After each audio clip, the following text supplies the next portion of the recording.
Նիկոլ Փաշինյանը, նախագահ Վահագն Խաչատուրյանն ու ազգային ժողովի խոսնակ Ալեն Սիմոնյանն այսօր ծաղիկներ են դրել խորհրդարանի բակում տեղադրված հոկտեմբերի 27-ի զոհերի հուշարձանի մոտ։ 1999 թվականի այսօրը խորհրդարանի նիստերի դահլիճում տեղի ունեցած ահաբեկչության հետևանքով սպանվեցին ազգային ժողովի նախագահ Կարեն Դեմիրճյանը, վարչապետ Վազգեն Սարգսյանը, փոխխոսնակներ Յուրի Բախշյանն ու Ռուբեն Միրոյանը, օպերատիվ հարցերով նախարար Լեոնարդ Պետրոսյանը, պատգամավորներ Արմենակ Արմենակյանը, Հենրիխ Աբրահամյանը եւ Միքայել Քոթանյանը։ Հանցագործությանը հաջորդած տարիների ընթացքում խմբի 8 անդամներից 4-ը տարբեր հանգամանքներում մահացել են։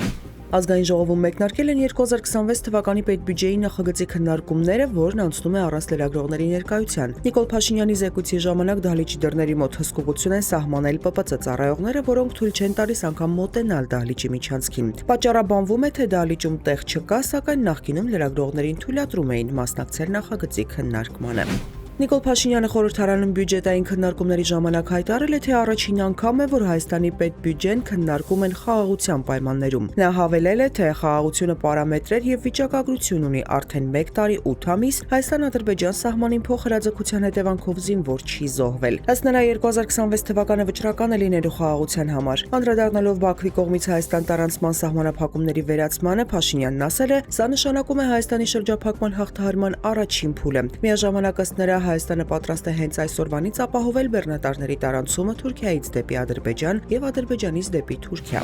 Գործարար Սամվել Կարապետյանը Կալանավայրից հերթական ուղերձն է հղել, անդրադառնալով Հովանավանքում կարգալույց հռչակված Տեր Արամի կողմից պատարագի մատուցմանը, որին ներկա էր նաև Նիկոլ Փաշինյանը։ Կարապետյանը հայտարարել է, հանուն իշխանության պահպանման Հայաստանի ներկայիս ղեկավարությունը պատրաստ է անցնել յուրաքանչյուր սրբության վրայով։ Նա հավելել է, իշխանությունները շարունակելու են Հայության կարևորագույն ազգային ինստիտուտին մայրաթորին հարվածներ հասցնելու եւ վարկաբեկելու քայլերը։ Ռուսական հոբ ուժերը հոկտեմբերի 26-ի երեկոյից մինչև 27-ի առավոտ ոչնչացրել են Մոսկվա թռչող առնվազն 34 անօդաչու թռչող սարք, հայտնել է քաղաքապետ Սերգեյ Սոբյանինը։ Հարձակման հետևանքով վնասների եւ կամ տուժածների մասին տեղեկություններ չեն հաղորդվում։ Մոսկվայի Դոմոդեդովի եւ Ժուկովսկի օդանավակայանները գիշերը ժամանակավորապես փակվել են, առավոտյան սահմանափակումները վերացվել են։ Ռուսաստանի այլ շրջաներում ռուսական հոբ ուժերը գիշերը որսացել եւ ոչնչացրել են 193 ուկրաինական անօդաչու թռչող սարք։ Հաղորդվում է զոհերի եւ վիրավորների մասին, որոնց թվում երեխաներ կան։ Ֆրանսիայում ձերբակալել են Լուվրի թանգարանում իրականացված կողոպուտի մեջ մեղադրվող 2 կասկածյալի։ Le Parisien-ի տվյալներով կասկածյալներից մեկը ձերբակալվել է Փարիզի Շարլ դե Գոլ օդանավակայանում, երբ պատրաստվում էր մեկնել Ալժիր, մյուսը մայրաքաղաքի արվարձաններից մեկում։ 2 ձերբակալվածները, ում ինքնությունը գաղտնի է պահվում, շուրջ 30 տարեկան տղամարդիկ են։